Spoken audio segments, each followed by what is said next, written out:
Renungan hari Jumat 10 Februari 2023, pekan kelima tahun A. Peringatan Pesta Santa Skolastika Perawan. Yang tuli dijadikannya mendengar, yang bisu dijadikannya berbicara. Bacaan pertama diambil dari kitab Kejadian bab 3 ayat 1-8 dan bacaan Injil dari Injil Markus bab 7 ayat 31-37. Saudara-saudariku terkasih, saya dan Anda tidak menginginkan salah satu dari bagian tubuh kita sakit atau mengalami gangguan. Ketika salah satu anggota tubuh kita sakit, banyak usaha, obat, bantuan medis digerakkan untuk memperoleh kesembuhan. Seorang anak yang lahir tidak normal selalu dihubung-hubungkan dengan kesalahan masa lalu karena ketidaktaatan terhadap adat istiadat yang berlaku atau karena dosa kesalahan orang tuanya.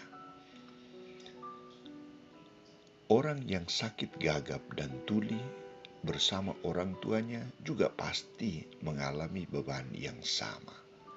Mereka sangat tertekan dengan situasi itu. Berbagai usaha mereka tempuh, tetapi semuanya sia-sia.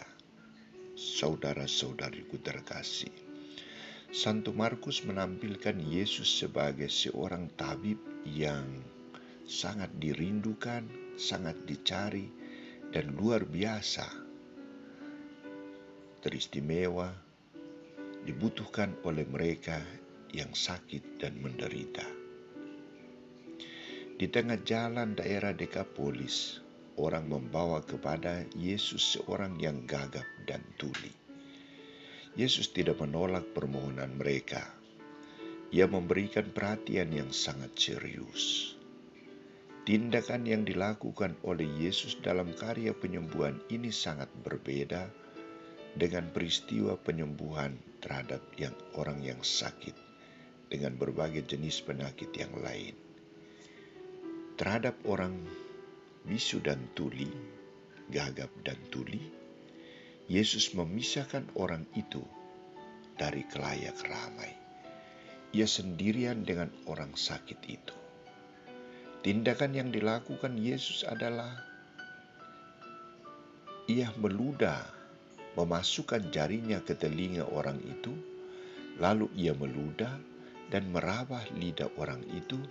Kemudian sambil menengadah ke langit, Yesus menarik nafas dan berkata, "Ephata," artinya terbukalah. Yesus mengulangi tindakan Allah dalam kisah penciptaan.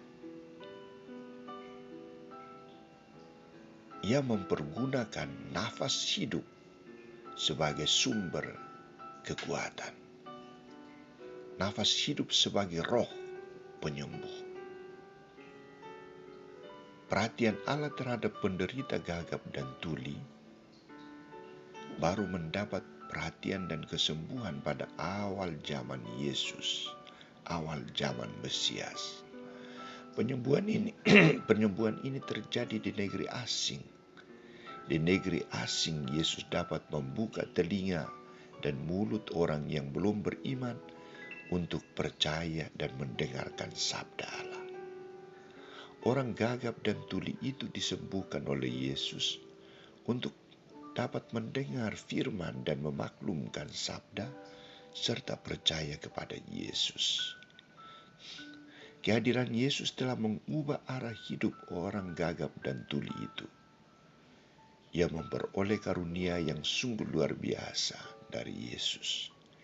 Ia sangat bersyukur dan bergembira untuk mengabarkan keselamatan yang telah diperolehnya dari Yesus, walaupun Yesus melarangnya.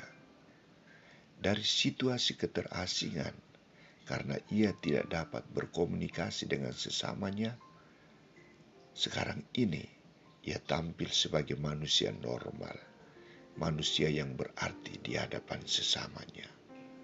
Ia mulai mewartakan sabda Allah. Ia mulai mendengar sabda Allah. Saudara-saudariku terkasih, Bagaimana dengan kita? Secara fisik, kita tidak tuli, kita tidak bisu, kita tidak gagap.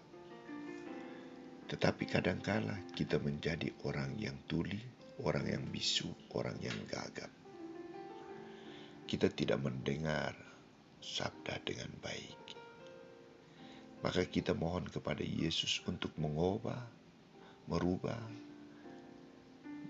sikap ketertutupan kita untuk mendengar sabda Allah, untuk mewartakan sabda Allah. Kita mohon Yesus untuk merubah sikap ketertutupan kita untuk memperhatikan sesama yang menderita. Semoga Santa Skolastika membantu mendoakan kita menjadi pendengar yang baik dan pelaksana kasih Yesus yang sungguh-sungguh.